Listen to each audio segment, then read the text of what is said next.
ഈശോ മിശിഹായ്ക്കും സ്തുതിയായിരിക്കട്ടെ. പരിശുദ്ധ ദൈവമാതാവിൻ്റെ മധ്യസ്ഥതയാൽ ഞങ്ങൾക്ക് ലഭിച്ച അനുഗ്രഹത്തെ ഈ അൾത്താരയിൽ സാക്ഷ്യപ്പെടുത്തിക്കൊണ്ട് ദൈവതിരുനാമത്തെ മഹത്വപ്പെടുത്തുവാൻ ഞങ്ങളെ യോഗ്യരാക്കിയ പിതാവും പുത്രനും പരിശുദ്ധാത്മാവുമായ ത്രിയേക ദൈവമേ, അങ്ങയെ ഞങ്ങൾ സ്തുതിക്കുന്നു, ആരാധിക്കുന്നു, നന്ദി പറയുന്നു. തിരുവചനത്തിൽ പറയുന്നു, ദൈവത്തിൻ്റെ ശക്തമായ കരത്തിൻ കീഴിൽ നിങ്ങൾ താഴ്മയോടെ നിൽക്കുവിൻ, അവിടുന്ന് തക്ക സമയത്ത് നിങ്ങളെ ഉയർത്തിക്കൊള്ളും. എൻ്റെ പേര് ഫെമി. ഇതെൻ്റെ അനുജത്തി ആശ, ആശയുടെ ഹസ്ബൻഡ് ബിബിൻ. ഇവർക്ക് ലഭിച്ച കുഞ്ഞുവാവയാണ് ഇത്. ഞങ്ങൾ നാട്ടിൽ അങ്കമാലിയിലാണ്. ഞാൻ കുവൈറ്റിൽ കുടുംബമായിട്ട് താമസിക്കുന്നു. ഇവർ രണ്ടുപേരും ദുബായിലാണ് ഉള്ളത്. ഞങ്ങൾക്ക് ആക്ച്വലി എൻ്റെ മമ്മിയും കൂടെ ഇവിടെ വരാനിരിക്കുകയായിരുന്നു, പക്ഷേ മമ്മിക്ക് ചില കാരണങ്ങളാൽ വരാൻ സാധിച്ചില്ല. എൻ്റെ അനുജത്തിക്ക് ലഭിച്ച ഈ ഒരു അനുഗ്രഹത്തെപ്പറ്റി സാക്ഷ്യപ്പെടുത്താനാണ് ഞങ്ങളിവിടെ ആയിരിക്കുക. ആശയെപ്പറ്റി പറയുകയാണെങ്കിൽ 2014 ഇവൾ വിവാഹിതയായിരുന്നു. പക്ഷേ പലവിധ കാരണങ്ങളാൽ ഇവളുടെ വിവാഹ ജീവിതം പരാജയപ്പെടുകയാണ് ഉണ്ടായത്. ആ ബന്ധത്തിൽ അവർക്ക് കുഞ്ഞുങ്ങളും ഉണ്ടായില്ല. ഒത്തിരിയേറെ സന്തോഷവും സമാധാനവും നിറഞ്ഞ ഞങ്ങളുടെ കുടുംബത്തിൽ ഒത്തിരിയേറെ പിന്നെ ബുദ്ധിമുട്ടുകളും സമാധാനക്കേടുകളും സങ്കടങ്ങളും മാത്രമായി. ഇവളുടെ ജീവിതത്തെപ്പറ്റി ഓർത്ത് ഞങ്ങൾക്കെല്ലാം വിഷമമായിരുന്നു. ഞങ്ങൾ 3 പെൺമക്കളാണ്. ഞാനാണ് മൂത്തയാൾ. എനിക്ക് താഴെ വേറൊരു അനുജത്തിയും കൂടിയുണ്ട്. അവൾ കുടുംബമായിട്ട് ഇറ്റലിയിലാണ് താമസിക്കുന്നത്. ഞങ്ങളെല്ലാവരും ഒത്തിരിയേറെ ഇവൾക്ക് വേണ്ടി പ്രാർത്ഥിച്ചുകൊണ്ടിരുന്നു. എൻ്റെ മമ്മി ഞങ്ങൾക്ക് ഓർമ്മ വയ്ക്കുന്ന കാലം മുതൽ എല്ലാ ദിവസവും പള്ളിയിൽ ദിവ്യബലിക്ക് പോവുകയും ഞങ്ങൾ മക്കൾക്ക് വേണ്ടി പ്രാർത്ഥിക്കുകയും ചെയ്യുന്ന ഒരു മമ്മിയാണ്. മമ്മി ആശയ്ക്ക് വേണ്ടി ഒത്തിരിയേറെ പ്രാർത്ഥിച്ചു. കർത്താവിൻ്റെ ക്രൂശിത രൂപത്തിൽ ഇവളെ ചേർത്ത് വെച്ച് എൻ്റെ മമ്മി എന്നും പ്രാർത്ഥിക്കും. ഞങ്ങളും കുവൈറ്റിലും ഇറ്റലിയിലും എല്ലാം ആയിരുന്നുകൊണ്ട് ഞങ്ങളും ഇവൾക്ക് വേണ്ടി പ്രാർത്ഥിക്കുമായിരുന്നു. അങ്ങനെ ഇരിക്കുമ്പോഴാണ് ഇവൾക്ക് വീണ്ടും ഒരു വിവാഹ ജീവിതം ലഭിക്കുകയും ഇവർ അങ്ങനെ വിദേശത്തേക്ക് പോവുകയുമാണ് ഉണ്ടായത്. ഇവൾക്ക് വിവാഹം കഴിഞ്ഞതിന് ശേഷം ഒരു 1.5-2 വർഷമായിട്ടും പിന്നെയും കുഞ്ഞുങ്ങളില്ല. അപ്പോൾ ഞങ്ങൾക്ക് വീണ്ടും ടെൻഷനായി. കാരണം ജീവിതത്തിൻ്റെ നല്ലൊരു ഭാഗം ഇവരുടെ രണ്ടുപേരുടെയും പോയി കഴിഞ്ഞു.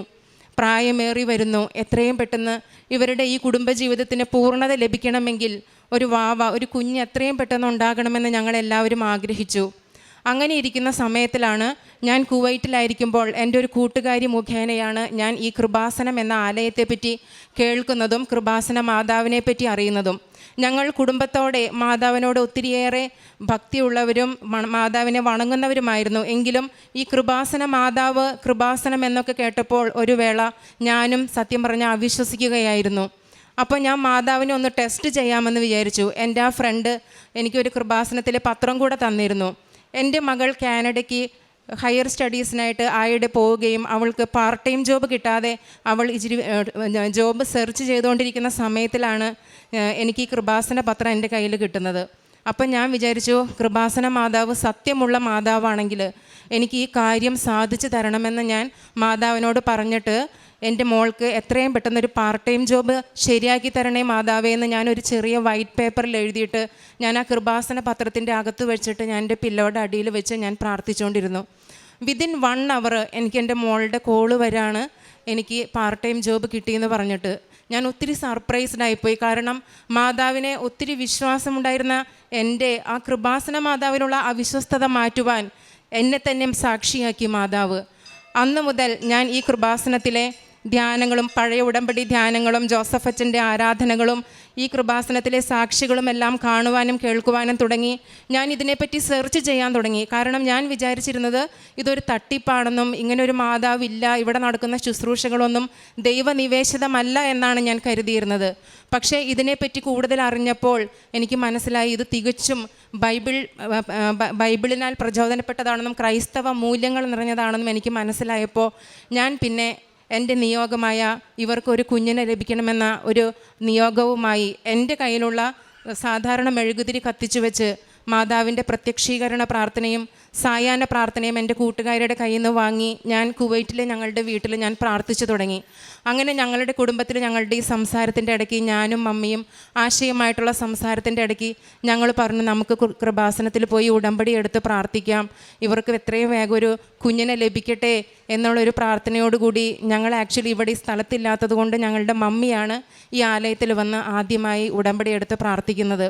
അതിനുശേഷമാണ് 2023 ജൂൺ 18 ആശയും ജൂലൈ 18 ഞാനും ഈ ആലയത്തിൽ വന്ന് ഉടമ്പടി എടുക്കുകയാണ് ഉണ്ടായിരുന്നത്. ഉടമ്പടി എടുത്തതിന് ശേഷം ഞങ്ങൾ 3 പേരും 3 ഇടങ്ങളിലായിട്ട് ഞങ്ങൾ പ്രാർത്ഥിച്ചു കൊണ്ടിരുന്നു. വിശുദ്ധ തൈലം ഞങ്ങൾ ഉപയോഗിക്കുമായിരുന്നു, ആശയം ഉപയോഗിക്കുമായിരുന്നു. ഇവൾക്ക് വേണ്ടി ഞങ്ങളും ഞങ്ങളുടെ അടിവയറ്റിൽ കുരിശിട്ട് ഞങ്ങൾ വിശുദ്ധ തൈലം ഉപയോഗിക്കുമായിരുന്നു. അങ്ങനെ ഇരിക്കെ ഒരു ഡിസംബർ മാസത്തിൽ ഞാനിങ്ങനെ രാവിലെ മാതാവിൻ്റെ പ്രത്യക്ഷീകരണ പ്രാർത്ഥന ചൊല്ലിക്കൊണ്ടിരിക്കുന്ന സമയത്തിലാണ് എൻ്റെ കാതിൽ പെട്ടെന്ന് ഒരു സ്വരം പോലെ ഒരു ധ്വനി എനിക്ക് അനുഭവപ്പെടുകയാണ്. അത് ഇംഗ്ലീഷിലായിരുന്നു. 2 പ്രാവശ്യം അത് റിപ്പീറ്റ് ചെയ്തു. It's nearby, it's nearby. ഒരു ഹസ്കി വോയിസിലാണ് എനിക്ക് ആ ഒരു സ്വരം അനുഭവപ്പെട്ടത്.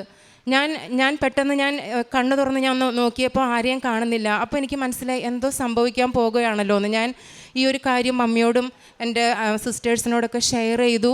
ഞങ്ങൾ പ്രാർത്ഥനയിൽ കണ്ടിന്യൂ ചെയ്തുകൊണ്ടിരുന്നു. അങ്ങനെ ഏപ്രിൽ മാസം 25-ാം തീയതി, ആ ഡേറ്റ് ഞാൻ ഒരിക്കലും മറക്കില്ല. കാരണം ഞാൻ അന്ന് എൻ്റെ അവധി ദിവസമായിരുന്നു. അന്ന് രാവിലെ മുതൽ ഞാൻ കൃപാസനത്തിലെ ഉടമ്പടി ധ്യാനങ്ങളും ഒത്തിരിയേറെ സാക്ഷ്യങ്ങളും കേട്ടുകൊണ്ട് ഞാൻ ഫുൾ ടൈം പ്രാർത്ഥനയിലായിരുന്നു അന്നത്തെ എൻ്റെ അവധി ദിവസം. ഏകദേശം 2 മണിയായപ്പോൾ പെട്ടെന്ന് എൻ്റെ കുവൈറ്റിലെ ഫ്ലാറ്റിൽ മാതാവിൻ്റെ സുഗന്ധാഭിഷേകം നിറഞ്ഞു. അത് ഇവിടെ ഞാൻ പലരും സാക്ഷ്യം പറയുന്നത് കേട്ടിട്ടുണ്ട്, മുല്ലപ്പൂവിൻ്റെ സുഗന്ധം എന്നൊക്കെ. എനിക്ക് പക്ഷേ മുല്ലപ്പൂവിൻ്റെ സുഗന്ധമല്ല ലഭിച്ചത്. ഒരു സ്വർഗീയ സുഗന്ധാഭിഷേകം. എൻ്റെ ജീവിതത്തിൽ ഞാൻ ഇതുവരെ അനുഭവിച്ചിട്ടില്ലാത്ത ഒരു സുഗന്ധാഭിഷേകത്താൽ ഞങ്ങളുടെ ഭവനം മൊത്തം നിറഞ്ഞു. നിങ്ങൾക്കറിയാലോ ഫ്ലാറ്റിലുള്ള ജീവിക്കുന്ന അവസ്ഥ. നമുക്ക് പുറത്തുനിന്നൊന്നും അങ്ങനെ അധികം സ്മെല്ലുകളൊന്നും വരില്ല. എങ്കിലും ഞങ്ങളുടെ വിൻഡോസൊക്കെ തുറന്നു നോക്കി, ഞങ്ങളുടെ ഡോറൊക്കെ ഓപ്പൺ ചെയ്ത് നോക്കി, ഈ സ്മെല്ല് എവിടെ നിന്നാണ് വരുന്നത് എന്നറിയാനായിട്ട് ഞാൻ സെർച്ച് ചെയ്തു. പക്ഷേ അവിടെ എങ്ങും ഒരു സ്മെല്ലുമില്ല. അപ്പോഴും ഞങ്ങളുടെ ഭവനത്തിൽ ഈ സുഗന്ധാഭിഷേകം നിറഞ്ഞു നിന്നു. അത് ഞാനിപ്പോഴും വിശ്വസിക്കുന്ന ഒരു സ്വർഗീയ അന്തരീക്ഷമായിരുന്നു ആ സമയത്ത് ഞങ്ങളുടെ ഭവനത്തിൽ. ശരിക്കും മാലാഖമാരും പരിശുദ്ധ അമ്മയും ഈശോയും കൂടി ഇറങ്ങി വന്നൊരു സമയമാണതെന്ന് ഞാനിപ്പോഴും വിശ്വസിക്കുകയാണ്. കാരണം പെട്ടെന്ന് എന്നോട് ആരോ പറയുന്ന പോലെ എനിക്ക് ഫീൽ ചെയ്യാണ്, നിൻ്റെ പാദരക്ഷകൾ അഴിച്ചു മാറ്റുക, നീ നിൽക്കുന്നിടം പരിശുദ്ധമാണെന്ന്. ഞാൻ പെട്ടെന്ന് ഞെട്ടിത്തെറിച്ചു. ഞാനപ്പോൾ വീട്ടിൽ ടൈലായതുകൊണ്ട് എനിക്ക് തണുപ്പടിക്കാൻ മേലാത്തതുകൊണ്ട് ഞാൻ ചെരുപ്പിട്ടാണ് നടക്കാറ്. ഞാൻ പെട്ടെന്ന് എൻ്റെ ചെരുപ്പ് അഴിച്ചു മാറ്റിയിട്ട് ഞാൻ കുറച്ച് നീങ്ങി നിന്നു. കാരണം കൃപാസന മാതാവിൻ്റെ ഒരു ഫോട്ടോ എൻ്റെ വീട്ടിലുണ്ട്. മാതാവിനെ നോക്കാനുള്ളൊരു ധൈര്യം പോലും എനിക്ക് ആ സമയത്തില്ലായിരുന്നു. ഞാൻ ഒത്തിരി ഭയപ്പെട്ടിരിക്കുന്ന ഒരവസ്ഥയായിരുന്നു. പക്ഷേ ഞാൻ വേറെ ഏതോ ഒരു ലോകത്തിലായിരുന്നു ആ സമയം. ഞാൻ കുറച്ച് മാറിയിരുന്ന് ഞാൻ മുട്ടുകുത്തി വിശ്വാസ പ്രമാണം ചൊല്ലി മാതാവിൻ്റെ ഈ സാന്നിധ്യം ഞാൻ സ്ഥിരീകരിച്ചു. അങ്ങനെ ഏകദേശം 10-20 മിനിറ്റോളം ആ ഒരു സുഗന്ധാഭിഷേകം ഞങ്ങളുടെ ഭവനത്തിൽ നിറഞ്ഞു നിന്നു. അപ്പോൾ ഞാൻ മാത്രമേ വീട്ടിലുണ്ടായിരുന്നുള്ളൂ. വൈകിട്ട് എൻ്റെ ഹസ്ബൻഡ് ജോലി കഴിഞ്ഞ് വന്നപ്പോൾ ഞങ്ങൾ സന്ധ്യാപ്രാർത്ഥനയ്ക്ക് ശേഷം ഞാൻ ആരോടും പറഞ്ഞില്ലായിരുന്നു. അപ്പോൾ എൻ്റെ ഉള്ളിൽ നിന്ന് ആരോ പറയുന്ന പോലെ ഒരു പ്രചോദനം ലഭിച്ചതനുസരിച്ച് ഞാൻ എൻ്റെ ഹസ്ബൻഡിനോട് മാത്രം എനിക്കുണ്ടായ ഒരു അനുഭവം അന്ന് തന്നെ ഷെയർ ചെയ്തിരുന്നു. അതിനുശേഷം ഞാൻ ഹസ്ബൻഡിനോട് പറഞ്ഞു, മാതാവ് എന്തോ കാര്യം നമുക്ക് വേണ്ടി നടത്താൻ തീരുമാനിച്ചിട്ടുണ്ട്, അല്ലെങ്കിൽ ഇങ്ങനെ ഒരു അനുഭവം എനിക്കുണ്ടാവില്ല. അങ്ങനെ ഞാൻ ഹസ്ബൻഡിനോട് പറയുകയും വീണ്ടും ഞങ്ങൾ പ്രാർത്ഥനയിലാവുകയും ചെയ്തു. ഈ സംഭവത്തിന് ശേഷം ഒരു 2 ആഴ്ചയ്ക്ക് ശേഷമാണ് ഇവർ 2 പേരും വീണ്ടും വെക്കേഷന് ദുബായിൽ നിന്ന് നാട്ടിലേക്ക് വരികയും നാട്ടിൽ വെച്ച് അവർ ടെസ്റ്റ് ചെയ്തപ്പോൾ ഇവർ പ്രഗ്നൻസി ടെസ്റ്റ് പോസിറ്റീവായിരുന്നു. പരിശുദ്ധ അമ്മ മാതാവിൻ്റെ കയ്യൊപ്പ് വഴി ലഭിച്ച ഒരു പ്രഗ്നൻസി ആയിരുന്നത് കൊണ്ട് തന്നെ യാതൊരു കോംപ്ലിക്കേഷൻസും ഇല്ലാതെ ഇവളുടെ പ്രഗ്നൻസി പീരീഡ് കടന്നുപോയി. 2024 ഡിസംബർ 6-ാം തീയതി ആരോഗ്യമുള്ള ഒരു ആൺകുഞ്ഞിനെ നൽകി ദൈവം എൻ്റെ അനുജത്തെയും കുടുംബത്തെയും അനുഗ്രഹിച്ചു. ദൈവതിരുനാമത്തെ ഞാൻ വാഴ്ത്തുന്നു, മഹത്വപ്പെടുത്തുന്നു. ഞങ്ങൾ ഈ മകന് ഹാനിയേൽ എന്ന് പേര് നൽകി. ഹാനിയേൽ എന്ന വാക്കിൻ്റെ അർത്ഥം ഗ്രേസ് ഓഫ് ഗോഡ്. അവന് വിളിപ്പേര് ഹാനിയേൽ എന്നും മാമോദീസ പേര് തോമസ് എന്നും ഞങ്ങൾ പേരിട്ടു. ഇതാണ് ഞങ്ങൾക്ക് ലഭിച്ച ഏറ്റവും വലിയ ഞങ്ങൾക്ക് മാതാവ് തന്ന അനുഗ്രഹം. പിന്നെ എൻ്റെ പേഴ്സണൽ ലൈഫിലാണെങ്കിലും ഞാൻ ഒരിക്കൽ ഈ ഉടമ്പടി എടുത്തതിന് ശേഷം കുവൈറ്റിലായിരിക്കുമ്പോൾ തന്നെ 2-3 മാസത്തിന് ശേഷം എനിക്ക് നോർമലായിട്ടൊരു പീരിയഡ്സ് വരികയും പിന്നെ ആ പീരിയഡ്സ് ഇറഗുലറായി, നോൺ സ്റ്റോപ്പായി. ഏകദേശം 10-12 ദിവസത്തോളം എനിക്ക് കണ്ടിന്യൂവസ് ബ്ലീഡിങ് ആയി, ഹെവി ബ്ലീഡിങ് ആയി. എനിക്ക് ആക്ച്വലി ഒത്തിരി മൾട്ടിപ്പിൾ ഇഷ്യൂസ് ഉള്ളതാണ്, മെഡിക്കൽ ഇഷ്യൂസ് ഉണ്ട്. എങ്കിലും ഞാൻ അതൊന്നും മാതാവിനോട് ഇതുവരേക്കും ഒരു നിയോഗത്തിലും ഞാൻ പറഞ്ഞിട്ടില്ല. പക്ഷേ എനിക്ക് അയൺ ഡെഫിഷ്യൻസി അനീമിക് ആയതുകൊണ്ട് എൻ്റെ HB ഒത്തിരി ഡ്രോപ്പായി 7.4 വരെ എത്തി. ഈ ബ്ലീഡിങ് കാരണം ഓൾറെഡി എനിക്ക് അയൺ ഡെഫിഷ്യൻസി അനീമിയ ഉള്ളതാണ്. അപ്പോൾ ഞാൻ ഹോസ്പിറ്റലിൽ പോയി ഡോക്ടറെ കണ്ട് ഡോക്ടർ മെഡിസിൻ എല്ലാം തന്നു. ആ സെയിം ഡേ ഡോക്ടറിൻ്റെ അടുത്ത് പോയി വന്നിട്ട് മെഡിസിൻ എടുക്കുന്നതിന് മുൻപ് തന്നെ ഞാൻ മാതാവിൻ്റെ അടുത്ത് ആദ്യമായിട്ട് എൻ്റെ കാര്യം പറഞ്ഞ് ഞാൻ കരഞ്ഞ് പ്രാർത്ഥിച്ചു. മാതാവേ, എനിക്ക് താങ്ങാവുന്നതിലപ്പുറമാണ് ഈ ബ്ലീഡിങ്, എനിക്കിത് സാധിക്കുന്നില്ല, ഞാൻ ക്ഷീണിച്ചു പോകുന്നു. ഞാൻ അങ്ങനെ പ്രാർത്ഥിച്ചിട്ട് മാതാവിൻ്റെ വിശുദ്ധ തൈലം എൻ്റെ നെറ്റിയിലും എൻ്റെ അടിവയറ്റിലും ഞാൻ പുരട്ടി. ഞാൻ കുറച്ച് നേരം റെസ്റ്റ് എടുക്കാമെന്ന് വിചാരിച്ച് ഞാൻ ബെഡേ കിടന്നു. ഞാൻ ശരിക്കും പറഞ്ഞാൽ ഡീപ്പ് സ്ലീപ്പിലല്ല ഞാൻ പോയത്. ഞാൻ ഒന്ന് മയങ്ങിപ്പോകുന്ന സമയം പെട്ടെന്ന് തന്നെ ഈ മാതാവ്, നമ്മുടെ ഇവിടെ അൾത്താരയിലുള്ള ഈ കൃപാസന മാതാവ്, ഗ്രേ കളറിലുള്ള മാതാവിൻ്റെ പകുതിയോളം വരുന്ന ഒരു മാതാവ് ഇങ്ങനെ മുകളിൽ നിന്ന് ഒരു ഫോട്ടോയുടെ രൂപത്തിൽ പറന്ന് എൻ്റെ അടുത്തേക്ക് വരികയാണ്. അപ്പോൾ ഞാൻ ഡീപ്പ് സ്ലീപ്പിൽ പോയിട്ടല്ലാത്തത് കൊണ്ട് ഞാൻ പറയുന്നുണ്ട് മാതാവേ മാതാവേ എന്ന് ഞാൻ ഉള്ളിൽ പറയുന്നുണ്ട്. ഞാനപ്പോൾ ലെഫ്റ്റ് സൈഡിലേക്ക് ചെരിഞ്ഞ് കിടക്കുകയായിരുന്നു. അപ്പോൾ എൻ്റെ റൈറ്റ് ഹാൻഡാണ് ഇങ്ങനെ ഞാൻ കിടന്നുകൊണ്ടിരുന്നത്. അപ്പോൾ മാതാവിൻ്റെ ഈ ഫോട്ടോ ഇങ്ങനെ പറന്ന് വന്ന് എന്നെ മാതാവ് തലോടിയത് ശരിക്കും ആ ഒരു കരസ്പർശം ഞാൻ ശരിക്കും അനുഭവിച്ചിട്ട് എന്നെ ആരോ തൊടുന്നത് പോലെ തോന്നിയിട്ട് ഞാൻ പെട്ടെന്ന് എണീറ്റപ്പോഴും അമ്മേ മാതാവേ എന്ന് ഞാൻ ഉറക്കനെ ഞാൻ കരഞ്ഞു. ഞാൻ എന്നിട്ട് ഞങ്ങളുടെ വീട് മൊത്തം സെർച്ച് ചെയ്തപ്പോൾ മാതാവിനെ ഒന്നും ഞാൻ കണ്ടില്ല. അപ്പോഴും ഞാൻ ഭയമായിട്ട് ഞാൻ ഭയങ്കരമായിട്ട് അമ്പരന്ന് പോയി. അപ്പോഴും ഞാൻ മാതാവിൻ്റെ പ്രത്യക്ഷീകരണ പ്രാർത്ഥന ചൊല്ലി ഞാൻ പ്രാർത്ഥിച്ചുകൊണ്ടിരുന്നു. അന്ന് വൈകുന്നേരം മുതൽ എൻ്റെ സിവിയർ ആയിരുന്ന ബ്ലീഡിങ് സഡൻ സ്റ്റോപ്പ് ആവുകയാണ് ഉണ്ടായത്. അതിനുശേഷം ഇന്ന് വരെ എനിക്കൊരു അബ്നോർമൽ ബ്ലീഡിങ് ഉണ്ടായിട്ടേ ഇല്ല എൻ്റെ ജീവിതത്തിൽ. ദൈവനാമത്തെ ഞാൻ മഹത്വപ്പെടുത്തുന്നു. പിന്നെ ഞങ്ങൾക്ക് ഒത്തിരിയേറെ ചെറുതും വലുതുമായ മറ്റനേകം ഉടമ്പടി വസ്തുക്കൾ ഉപയോഗിക്കുക വഴി ഞങ്ങൾക്ക് അനുഗ്രഹങ്ങൾ കിട്ടിയിട്ടുണ്ട്. അതെല്ലാം സാക്ഷ്യപ്പെടുത്തുകയാണെങ്കിൽ ഈ ഒരു ദിവസം ഇന്ന് പോരാ നമുക്ക്. അപ്പോൾ ഇതെല്ലാം ഞാൻ ഈ അൾത്താരയിൽ സാക്ഷ്യപ്പെടുത്തുകയാണ്. പിന്നെ പ്രേക്ഷിത പ്രവർത്തനങ്ങളായിട്ട് ആക്ച്വലി എൻ്റെ മക്കൾക്ക് ഇപ്പോഴും കുവൈറ്റിലെ വിസയുണ്ട്. അപ്പോൾ എവറി 3-4 മന്ത്സിൽ അവർ വിസ റിന്യൂവലിനായിട്ട് കുവൈറ്റിലേക്ക് വരുമ്പോൾ മമ്മി ഇവിടുന്ന് കൃപാസനത്തിൻ്റെ പത്രം 1-2 കെട്ട് മേടിച്ച് മക്കളുടെ കയ്യിൽ കൊടുത്തു വിടും. ഞാനത് കുവൈറ്റിൽ എൻ്റെ ഫ്രണ്ട്സിനും എൻ്റെ വർക്ക് പ്ലേസിലും ഞങ്ങളുടെ പള്ളിയിലുമെല്ലാം ഞാൻ വിതരണം ചെയ്യും. അതുപോലെ ഇവിടുത്തെ ഉടമ്പടി ധ്യാനങ്ങൾ, അതുപോലെ സാക്ഷ്യങ്ങൾ, ഇതെല്ലാം ഞാൻ ഷെയർ ചെയ്യാറുണ്ട്, സ്റ്റാറ്റസ് ഇടാറുണ്ട്. കാരുണ്യ പ്രവർത്തനങ്ങളായിട്ട് ഞങ്ങൾക്ക് അവിടെ കുവൈറ്റിൽ ഇവിടുത്തെ പോലെ ഇങ്ങനെ പൊതിച്ചോറ് അങ്ങനെയൊന്നും കൊടുക്കാൻ ഞങ്ങൾക്ക് അലോഡല്ല. അപ്പം ഞങ്ങൾ കൂടുതലും സാമ്പത്തിക സഹായമാണ് ഞങ്ങൾ ചെയ്യുന്നത്. അഗതി മന്ദിരങ്ങളിലും അതുപോലെ ചികിത്സാ സഹായങ്ങൾ ആവശ്യമുള്ളവർക്കെല്ലാം സാമ്പത്തികമായിട്ടുള്ള സഹായങ്ങളാണ് ഞങ്ങൾ ചെയ്യുന്നത്. പിന്നെ ആത്മീയമായിട്ടാണെങ്കിൽ എനിക്ക് ഒത്തിരി വചനം വായിക്കാനുള്ള കൃപ കിട്ടി. ഈ ഉടമ്പടി എടുത്തതിന് ശേഷം വചനം ഞാൻ ഒത്തിരി വായിക്കും. അങ്ങനെ ഞാൻ വചനം വായിച്ച് ഒരു ദിവസം എനിക്കൊരു മനസ്സിലൊരു പ്രചോദനം ലഭിച്ച് എന്തുകൊണ്ട് വചനം എഴുതിക്കൂടാന്ന്.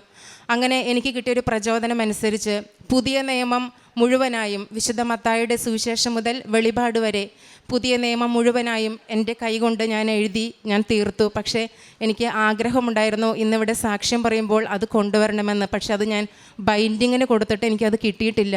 നാളെ കഴിഞ്ഞോ എൻ്റെ അത് കൈവശം എത്തുള്ളൂ. അപ്പോൾ അതെനിക്കൊരു വലിയ കൃപയായി.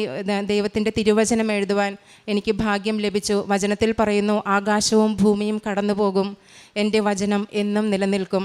ഞാനെല്ലാം കടന്നു പോകും, നമ്മൾ മനുഷ്യരാണ്. ഇന്നല്ലെങ്കിൽ നാളെ ഈ ഭൂമിയിൽ നിന്ന് കടന്നു പോകുമ്പോൾ ഞാൻ എഴുതിയ കർത്താവിൻ്റെ വചനങ്ങൾ എന്നും നിലനിൽക്കണം എന്നൊരു ആഗ്രഹമാണ് ഈ വചനം എഴുതുമ്പോൾ എനിക്കുണ്ടായത്.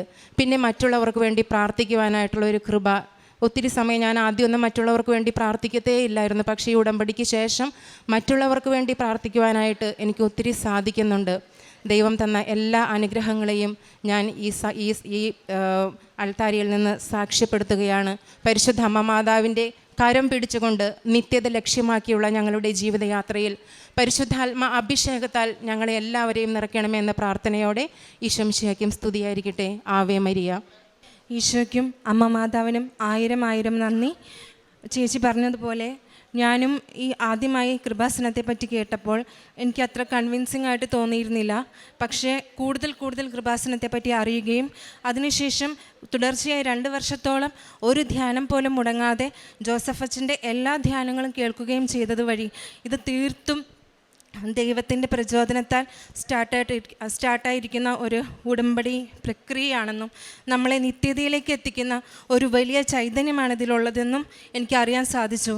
അതുകൊണ്ട് എനിക്ക് ഭൗതികമായി കിട്ടിയ ദാനമാണ് കുഞ്ഞെങ്കിലും ആത്മീയമായി എനിക്ക് കിട്ടിയ വലിയൊരു വരദാനമാണ് ദൈവത്തിൻ്റെ സമയത്തിന് വേണ്ടിയിട്ട് വെയിറ്റ് ചെയ്യുക. അതിനെനിക്ക് സാധിച്ചു. അതിന് ദൈവത്തിനും മാതാവിനും ഒരുപാട് നന്ദി. ജെറമിയ 23:23 കർത്താവ് ചോദിക്കുന്നു, സമീപസ്ഥനായിരിക്കുമ്പോൾ മാത്രമാണോ ഞാൻ നിങ്ങൾക്ക് ദൈവം? വിദൂരത്തിലായിരിക്കുമ്പോഴും ഞാൻ ദൈവമല്ലേ? ഫെമി ജോൺസൺ എന്ന ഈ സഹോദരിയും സഹോദരിയുടെ അനുജത്തിയും ജീവിത പങ്കാളിയും കുഞ്ഞും ഈ അൾത്താരയിൽ വലിയ സന്തോഷത്തോടു കൂടി സഹോദരിയുടെ അനുജത്തിയുടെ കുടുംബത്തിന് ഒരു കുഞ്ഞിനെ ലഭിച്ചതിൻ്റെ സാക്ഷ്യം പങ്കുവയ്ക്കുകയാണ്. ജീവിതം കടന്നുപോയ ക്ലേശകാലത്തെക്കുറിച്ച്, വിവാഹത്തിൽ കുറച്ചുനാൾ കഴിഞ്ഞിട്ടും പ്രായം അല്പമേറിയിട്ടും കുഞ്ഞില്ലാത്തതിൻ്റെ വലിയ സങ്കടത്തെക്കുറിച്ച് സഹോദരി വാക്കുകളിലൂടെ സൂചിപ്പിച്ചു. അങ്ങനെയാണ് കൃപാസനം എന്ന ആലയത്തെക്കുറിച്ച് കേൾക്കുക, ഉടമ്പടിയെക്കുറിച്ച് കേൾക്കുക. രണ്ടുപേരും ഒരുപോലെ പറഞ്ഞു. ആദ്യം അത്ര കൺവിൻസിങ് അല്ലായിരുന്നു. ആദ്യം മനസ്സിൽ ഇതൊക്കെ ഉള്ളതാണോ എന്ന സംശയങ്ങളായിരുന്നു. എങ്കിലും പതിയെ പതിയെ കൃപാസനത്തിൻ്റെ ആത്മീയതയിലേക്ക്, എന്താണ് ഉടമ്പടി എന്ന ജീവിതമാർഗത്തിലേക്ക് രണ്ടുപേരും നടന്നെടുക്കുകയായിരുന്നു. ഉടമ്പടിയിലേക്ക് വരുമ്പോൾ ഉണ്ടാവുന്ന ഒരു സ്വാഭാവിക പ്രശ്നമാണ് ഉടമ്പടി എടുത്താലുടനെ എന്തെങ്കിലും സംഭവിക്കണം എന്നുള്ളത്. അത് നമ്മളിലേറെ പേരും കടന്നു പോകുന്നൊരു വിഷയമാണ്. ഉടമ്പടി എടുത്തു ഉടൻ തന്നെ എന്തെങ്കിലും കിട്ടണം, കാണണം, അനുഭവിക്കണം, അല്ലെങ്കിൽ ഉടമ്പടി ഉണ്ടോ ഇല്ലയോ എന്നത് നമ്മൾ തന്നെ ഒരു സംശയം കൊണ്ട് ജീവിക്കുന്നവരായി നമ്മൾ മാറുന്നുണ്ട്. സഹോദരി അത് തന്നെയാണ് പറയുന്നത്. ഞാനും ഒന്ന് ഉടമ്പടി എടുത്തപ്പോൾ ഒരു പരീക്ഷണമാണ് ചെയ്തത്. ഉടമ്പടി സത്യമാണെങ്കിൽ എനിക്കൊരടയാളം തരണം, എൻ്റെ കുടുംബത്തിനൊരടയാളം തരണം. അത് ജോസഫ് അച്ഛൻ്റെ വചനപ്രഘോഷണത്തിൽ അച്ഛൻ പറയും, എന്തിനു വേണ്ടി ഉടമ്പടി എടുക്കുന്നു എന്നതിനെ ആശ്രയിച്ച് ചിലർക്ക് ചോദിക്കുവാനുള്ള മെറിറ്റ് ഉണ്ടാവും. ചോദിക്കുവാൻ മെറിറ്റുള്ളവർ ചോദിക്കുമ്പോഴത് ദൈവം അനുവദിച്ചു കൊടുക്കാറുണ്ട്. ചിലർക്ക് ചോദിക്കുവാനുള്ള മെറിറ്റൊന്നും ഉണ്ടാവില്ല. മെറിറ്റൊന്നുമില്ലെന്ന് ദൈവം അറിയുമ്പോഴും ചിലർക്കത് ആ വിശ്വാസത്തിൻ്റെ ഇൻസെൻറ്റീവായി ചിലത് അനുവദിച്ചു കൊടുക്കും. ഇത് ശരിക്കും ഉടമ്പടിയെ അവിശ്വസിച്ചുകൊണ്ട്, ശരിയാണോ എന്ന് സംശയിച്ചുകൊണ്ട് ചുവട് വയ്ക്കുമ്പോൾ ചോദിച്ചൊരു ചോദ്യമാണ്. ഉടമ്പടിയിൽ വിശ്വസിക്കണമെങ്കിൽ ഒരടയാളം വേണം. അതുകൊണ്ടാണ് നമ്മുടെ കാര്യങ്ങൾ വേഗത്തിൽ നടക്കാതിരിക്കുമ്പോൾ ദൈവം കൂടെ ഇല്ലെന്നാണോ നാം കരുതുന്നത്? നമ്മുടെ കാര്യങ്ങൾ നടക്കുമ്പോൾ മാത്രമാണോ ദൈവാനുഭവം, ദൈവസാമീപ്യം അനുഭവിക്കുന്നത്? ദൈവം വലിയ കരുണയുള്ളവരാണ്. ചില പിടിവാശികളുടെ മുമ്പിൽ ദൈവം ഇങ്ങനെ എളിമപ്പെട്ട് വന്ന് നിൽക്കാറുണ്ട്. മനുഷ്യാവതാരം പോലും ആ എളിമപ്പെടലാണല്ലോ. അതുകൊണ്ടാണ് സഹോദരി ചോദിക്കുമ്പോൾ തന്നെ അല്പമണിക്കൂർ കഴിയുമ്പോൾ അറിയുന്നത് മകൾക്ക് പാർട്ട് ടൈം ജോലി കിട്ടിയെന്നാണ്. പിന്നീട് പെട്രോൾ ഒഴിച്ച് തീകത്തിക്കുന്നത് പോലെയാണ് സഹോദരി ഉടമ്പടി ജീവിതം മുന്നോട്ട് കൊണ്ടുപോകുന്നത്. കാരണം അതൊരു കൺഫർമേഷനായിരുന്നു. എൻ്റെ അമ്മയോട് ചോദിച്ചാൽ അമ്മ അതിനിടപെടുമെന്ന് ഒരു സംശയത്തിൻ്റെ പുറത്ത് ചോദിച്ചുവെങ്കിലും, അവിശ്വാസത്തിൽ ചോദിച്ചുവെങ്കിലും, ആ അവിശ്വാസത്തെ പോലും പരിഗണിക്കാതെ ദൈവം അനുവദിച്ചതുകൊണ്ട് പിന്നീട് ഏറ്റവും ഗൗരവമുള്ള വിഷയത്തെ കൊടുക്കുകയാണ്. അതെൻ്റെ അനുജത്തിക്കൊരു കുഞ്ഞിനെ വേണം. അത് പിന്നീട് അതിൻ്റെ ആ പ്ലാറ്റ്ഫോം മുഴുവൻ മാറുന്നുണ്ട്. നാട്ടിൽ അമ്മ ഉടമ്പടിയെടുത്ത് പ്രാർത്ഥിക്കുന്നു, സഹോദരിമാർ രണ്ടുപേരും ഉടമ്പടിയെടുത്ത് പ്രാർത്ഥിക്കുന്നു. കാരണം അവർക്ക് ഉറപ്പായി 2-3 പേർ ഒരുമിച്ചൊരു കാര്യം ചോദിച്ചു കൊണ്ടിരിക്കുമ്പോൾ ദൈവസന്നിധിയിൽ നിന്ന് അനുവദിച്ച് കിട്ടുവാൻ എളുപ്പമുണ്ട്, സാധ്യതയുണ്ട്. ഒരു കുടുംബം മുഴുവനും, പല ദേശങ്ങളിൽ വസിക്കുന്ന കുടുംബത്തിലെ വ്യക്തികൾ മുഴുവനും ഉടമ്പടി ജീവിതത്തിലേക്ക് വേഗത്തിൽ വന്നു ചേരുകയാണ്. എന്നിട്ട് ഉടമ്പടി കൃത്യമാണോ, നമ്മളതിൽ വിശ്വസ്തത പുലർത്തുന്നുണ്ടോ എങ്കിൽ നമുക്ക് കൃത്യമായ കമ്മ്യൂണിക്കേഷൻസ് ആൻഡ് പ്രസൻസ് അത് നടന്നുകൊണ്ടിരിക്കും. അതാണ് ആദ്യം സഹോദരി ഒരു സ്വരം കേൾക്കുന്നു, ഇറ്റ് ഈസ് നിയർ ബൈ. പാതി ഉറക്കത്തിലെന്നതുപോലെ കേൾക്കുന്നതാണ്, എന്തോ അടുത്തെത്തിയിട്ടുണ്ട്, എന്താണെന്ന് മനസ്സിലാവുന്നില്ല. മറ്റൊന്ന് ഒരു കാഴ്ചയാണ്, അമ്മ മാതാവ് സഞ്ചരിച്ചു വരുന്നു. അമ്മ മാതാവ് സഞ്ചരിച്ച് അടുത്തെത്തുന്നൊരു കാഴ്ച. ഈ രണ്ട് അനുഭവങ്ങളും ഉടമ്പടിയുടെ ജീവിതത്തോട് ദൈവം ചേർന്ന് നിന്ന് പ്രവർത്തിക്കുവാൻ ആരംഭിച്ചിട്ടുണ്ട് എന്നതിൻ്റെ അടയാളമാണ്. അതാണ് പിന്നീട് സഹോദരി പറയുന്നത്, എന്താ സംഭവിക്കുന്നത്, എന്താണിപ്പോൾ സംഭവിക്കുവാൻ പോകുന്നത് എന്നൊന്നും എനിക്കറിയില്ലായിരുന്നു. എൻ്റെ ഭർത്താവിനോട് ഞാനത് സൂചിപ്പിച്ചിരുന്നു, അപ്പോഴും ഇതെന്താ കാര്യമെന്നറിയില്ല. എന്നാൽ 2-3 ആഴ്ച കഴിഞ്ഞ് അനുജത്തി പരിശോധിക്കുമ്പോൾ തിരിച്ചറിയുന്നുണ്ട്, ഉദരത്തിൽ അമ്മ മാതാവ് ഒരു കുഞ്ഞിനെ ഉരുവാക്കിയെന്ന്. അമ്മയുടെ സന്ദേശത്തിന് കൃത്യമായ അർത്ഥവും വ്യക്തമായ ലക്ഷ്യവും ഉണ്ടായിരിക്കും. അതുകൊണ്ട് ഉടമ്പടിയിലായിരിക്കുന്നവർക്ക് ചില സന്ദേശങ്ങൾ കിട്ടുകയോ ചില ദൈവവചനം കിട്ടുകയോ ചില വ്യക്തികളിലൂടെ ചില സംസാരം ലഭിക്കുകയൊക്കെ ചെയ്യുമ്പോൾ നമ്മളൊന്ന് ശ്രദ്ധിക്കണം, ഇതെന്തെങ്കിലും നമ്മുടെ നിയോഗങ്ങളോടും ജീവിതത്തോടും ചേർന്ന് ദൈവികമായി ഇടപെടലിലൂടെ വരുന്ന സംസാരമാണെന്ന്. അതിൻ്റെ സന്തോഷമാണ് ആരോഗ്യത്തോടെ ഈ കരങ്ങളിലിരിക്കുന്ന കുഞ്ഞ്. മറ്റൊന്ന് സഹോദരിയുടെ തന്നെ സാക്ഷ്യം പറഞ്ഞു, ഹെവി ബ്ലീഡിങ്, കണ്ടിന്യൂസ് ബ്ലീഡിങ്, അനീമിക്കായിട്ട് വല്ലാതെ ക്ലേശത്തിലൂടെ പോയിക്കൊണ്ടിരുന്നതാണ് സഹോദരിയുടെ ജീവിതം. അതും അമ്മയുടെ കരങ്ങളിൽ കൊടുത്ത് പ്രാർത്ഥിക്കുമ്പോൾ സഡനായി നിൽക്കുന്നു. ഇന്ന് വരെ പിന്നീട് പ്രശ്നമൊന്നുമില്ലാതെ ആരോഗ്യത്തോടെ ജീവിതം തുടരുവാൻ അമ്മ മാതാവ് സഹായിക്കുന്നുവെന്ന്. പ്രിയമുള്ളവരെ, ഉടമ്പടിയുടെ ഏറ്റവും പ്രധാനപ്പെട്ട സ്പർശിക്കുന്ന വാചകം ഉടനടി പരിഹാരം എന്ന് തന്നെയാണ്. ഉടമ്പടി എടുത്തോ, ഉടനടി പരിഹാരത്തിനുള്ള വഴികൾ അമ്മ മാതാവ് തുറന്നിരിക്കും, നമ്മൾ ഉടമ്പടി പ്രകാരം ജീവിക്കുമെങ്കിൽ. ഈ കുടുംബത്തിന് ലഭിച്ച ഈ അനുഗ്രഹങ്ങൾക്ക് അമ്മ മാതാവിനും തിരുക്കുമാരനും നന്ദി പറഞ്ഞുകൊണ്ട് കരങ്ങളടിച്ച് ഈ സാക്ഷ്യം സമർപ്പിക്കാം. അത്യപൂർവ ദൈവാനുഭവങ്ങൾ ഇനി നിങ്ങൾക്കും സ്വന്തം. ഈ യൂട്യൂബ് ചാനൽ ഇതുവരെ സബ്സ്ക്രൈബ് ചെയ്തിട്ടില്ലെങ്കിൽ ഇപ്പോൾ തന്നെ സബ്സ്ക്രൈബ് ചെയ്യുക. ഈ വീഡിയോ ഇപ്പോൾ തന്നെ നിങ്ങളുടെ സുഹൃത്തുക്കൾക്ക് ഷെയർ ചെയ്തുകൊണ്ട് കർത്താവിൻ്റെ പ്രേക്ഷിതരാകുക.